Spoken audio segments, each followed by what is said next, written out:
Giangko ni Rosalita Payot Guzman, 64 anyos, nga babao ng iyang anak nga si Lister Kevin Payot Guzman, kansang gipusil patay sa Procnangka Bris District, Barangay Magugpuis, Tagum City, niadtong Enero 28 sa buntag. Apan dili matod pa kini igong rason aron patyon ang iyang pinanggang anak. Sa interview sa XFM Tagum News Team, kang nanay Rosalita Guzman, sakit kaayo matod pa alang kaniya ang kalit nga pagkawala sa iyang anak. Dugay na sab niyang ginabadlong si Lister nga undangon ang iyang pagsaway sa mga kahiwian sa gobyerno o bisan pa man sa mga pribadong individual. Sanglit delikado kini apan wala na mati ang iyang anak. Badungo na siya nga anan miro-miro dito sa baba. Kay walay hero nga magtabuhi kung magingana kita.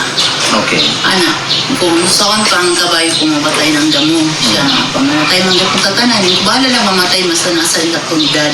Matod sa inahan nga prangka nga pagkatao ang iyang anak og dili kini mahimutan kung adunay mamatigdan nga kahiwian og andam ibuhis ang kinabuhi tungod og alang sa katilingban. Dugang ni Nanay Rosalita nga sa wala pa ang ngilngig nga kamatayon sa iyang anak. Wala kini nagsulti nga adunay bahad sa iyang kinabuhi apan daw sa nanamilit kini sa iyang mga higala pinaagi sa mga pasimbingay nga mga pulong. Wala man siya yung ano sa mga pero si mga friend nag-relate na gabi na yung mga istorya nga mga panamilit. Sumala sa inahan ni atong tungura adunay katagbo si Lister kabayan sa iyang ginagmayng negosyo apan nakurat na lamang iyang kamiting nga wala kini makasipot. Sanglit gipusil na sa wala mailhing riding in tandem. Dako matod pa ang kakuwang sa ilang pamilya ang kalit nga kamatayon ni Lister. Sanglit panganay nga anak kini kansang mao ang ilang katugbang sa ilang panginabuyan. Kasi man gyud ako kasandigan natin. Nakatabang na siya sa kuha, nakatabang na siya sa kuha na bahin sa panginabuhi. Wala pa yun siya. Wala akong sakit nga ano na ako siya ang kinabuhi ba. Nawala siya na. Giklaro usab ni Rosalita nga base sa iyang nahibaluan, wala na detain o napusasan si Lister kabayan sa gitubang niining kaso nga cyber libel. Sanglit voluntaryo kining mipatimaw sa PNP Cybercrime Tagum niadtong Enero 26, 2026 o gilayong nagproseso sa korte alang sa pagpiyansa og 48,000 pesos. Apan duha ka adlaw lamang ang milabay, gipusil kini. Ning surrender siya dito sa sa cybercrime office. Ni-surrender siya. Atong 26.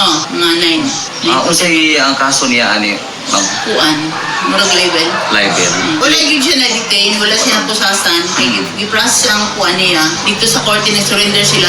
Di-bayad ay yung bill ba ng 48,000. Nangayo sa pagpasaylo si Mrs. Guzman ngadto sa posibleng nagpaluyo sa krimen kung unsa manggaling ang nabuhat nga sala sa iyang anak og mihangyo nga dili na kini buhaton sa uban.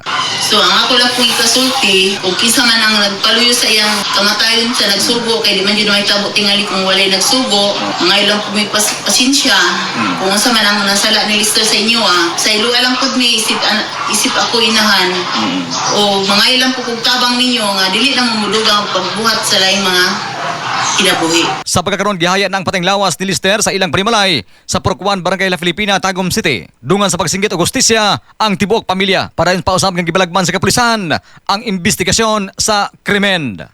Para makita og maabot ang ambisyon, dapat tinaw permanente ato ang vision. Mag Vision X Plus Soft Gel Capsule adlaw-adlaw alang sa naghiusang Pilipino para sa Pilipinas. Katropang Lar Sanyol, XFM News.